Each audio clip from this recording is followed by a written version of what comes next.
कहानी अब तक। विराज छत पर मामी से बात कर रहा था कि मामी आप मुझे सब सच सच बता दो कि आपको क्या हुआ है और आप इतना उदास क्यों हो। मामी ने कहा मेरी शादी हो गई है, लेकिन मुझे अब ये बिल्कुल भी एहसास नहीं होता है कि मेरी शादी हो गई है।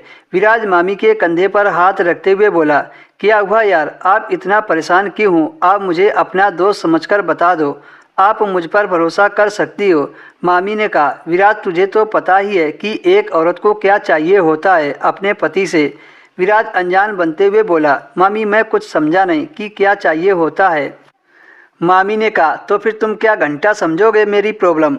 विराज ने कहा अरे मामी आप भी ना नाराज हो जाती हो, जब आप खुलकर बताओगी तभी मैं समझूंगा कि आपको किस चीज़ की दिक्कत है। मामी ने कहा जब तुझे कुछ पता ही नहीं है तो फिर तुम्हें समझाने से क्या फ़ायदा है। जब तुम्हें ये पता नहीं है कि एक औरत को अपने पति से क्या चाहिए होता है।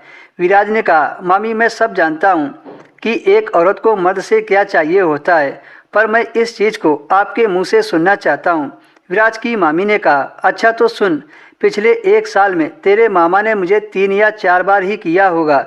यार मुझे भी चाहिए होता है, मैं भी तो एक औरत हूँ, मेरी भी तो कुछ ज़रूरतें हैं।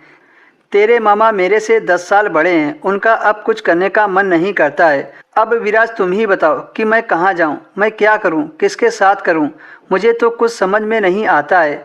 विराज ने मामी से कहा हाँ प्रॉब्लम तो है। विराज ने मामी का सिर अपने कंधे पर रखकर सहलाया। मामी ने कहा यार विराज मुझे एक बॉयफ्रेंड चाहिए जो मुझे। विराज ने मामी की बात को बीच में ही काटते हुए बोला जो आपको। मामी शर्माते हुए बोली जो मुझे खुश कर सके तुम्हारे जैसा, या तुम ही बन जाओ। घर की बात घर में रह जाएगी और किसी को पता भी नहीं चलेगा और मुझे कहीं बाहर भी नहीं जाना पड़ेगा। विराज यह बात सुनकर बड़ा हैरान था। वह सोच रहा था कि मामी तो मुझे खुला निमंत्रण दे रही हैं, मगर कहीं ना कहीं विराज के दिल में भी यही था, वह भी मामी के साथ इंटीमेट होना चाहता था।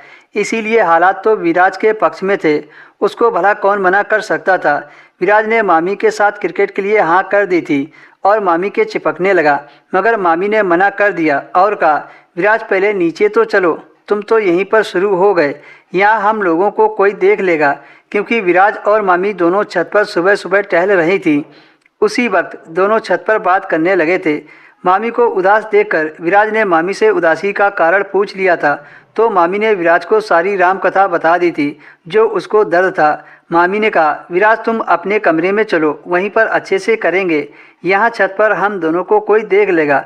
विराज अपने कमरे में चला गया और मामी ने जल्दी जल्दी सुबह का नाश्ता बनाया और अपने पति को नाश्ता कराकर ऑफिस भेज दिया। पति के ऑफिस जाते ही मामी ने सबसे पहले घर का मेन गेट बंद किया ताकि घर पर कोई अचानक से आ ना जाए। दरवाज़ा बंद करते ही मामी विराज के कमरे में पहुंच गई और विराज के साथ क्रिकेट खेलने लगी।